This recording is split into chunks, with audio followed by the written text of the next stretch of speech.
वित्त वर्ष 2024-25 की शुरुआत आज से होने जा रही है और नए वित्त वर्ष में आपको कई सारे नियमों का सामना करना पड़ेगा। ये सभी नियम आपके जीवन पर सीधा असर डालने वाले हैं। आइए एक नजर इन सभी नियमों पर डालते हैं कि क्या कुछ बदलाव होंगे। सबसे पहले ईपीएफओ अकाउंट ट्रांसफर, जिसमें नए वित्त वर्ष में अगर कोई कर्मचारी नौकरी बदलता है तो उसका कर्मचारी भविष्य निधि संगठन यानी कि ईपीएफओ अकाउंट खुद ब खुद नई कंपनी में ट्रांसफर हो जाएगा। अभी तक कर्मचारी को अकाउंट ट्रांसफर करने की रिक्वेस्ट देनी पड़ती थी। साथ ही न्यू टैक्स रिलीज की डिफॉल्ट होने पर भी आपकी पसंद के टैक्स सिस्टम चुनने की आजादी रहेगी। नए वित्त वर्ष में new tax rhythm default tax system बन गया है, लेकिन यह अनिवार्य नहीं है, इसलिए आपको टैक्स रिटर्न भरते समय ध्यान देना होगा। अगर आपने इनकम टैक्स रिटर्न भरते समय ओल्ड टैक्स रिज्म को चुना है तो आप अपने आप ही न्यू टैक्स रिज्म में नहीं आने वाले हैं। साथ ही केवाईसी ना होने पर नहीं चलेगा फास्टैग। यदि आपने 31 मार्च तक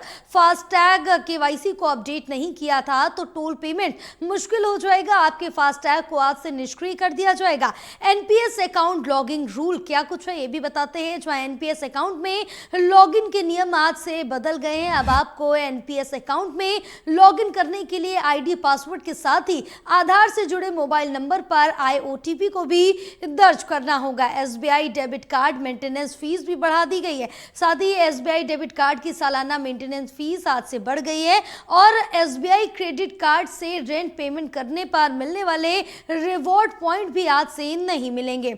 इन कार्ड पर एयरपोर्ट लाउंज एक्सेस दिया जाएगा, जहां आईसीआईसीआई बैंक आज से कॉम्प्लीमेंट्री एयरपोर्ट लाउंज एक्सेस शुरू कर रहा है। ये सुविधा उन लोगों को मिलेगी जो क्रेडिट कार्ड से एक तिमाही में 35,000 रुपए तक खर्च करेंगे। यस बैंक भी एक तिमाही में 10,000 रुपए खर्च करने पर घरेलू एयरपोर्ट पर लाउंज एक्सेस देगा।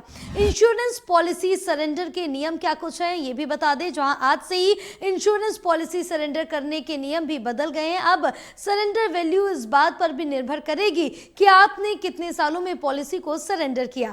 महंगी हो जाएगी दवाएं, जहां 1 अप्रैल से यानी कि आज से ही कई दवाओं की कीमतें बढ़ गई हैं। ड्रग प्राइस रेगुलेट ने national list of essential medicine NLEM के तहत कुछ जरूरी दवाओं जैसे कि पेन किलर, एंटीबायोटिक और संक्रमण रोधी दवाओं की कीमतें बढ़ा दी हैं।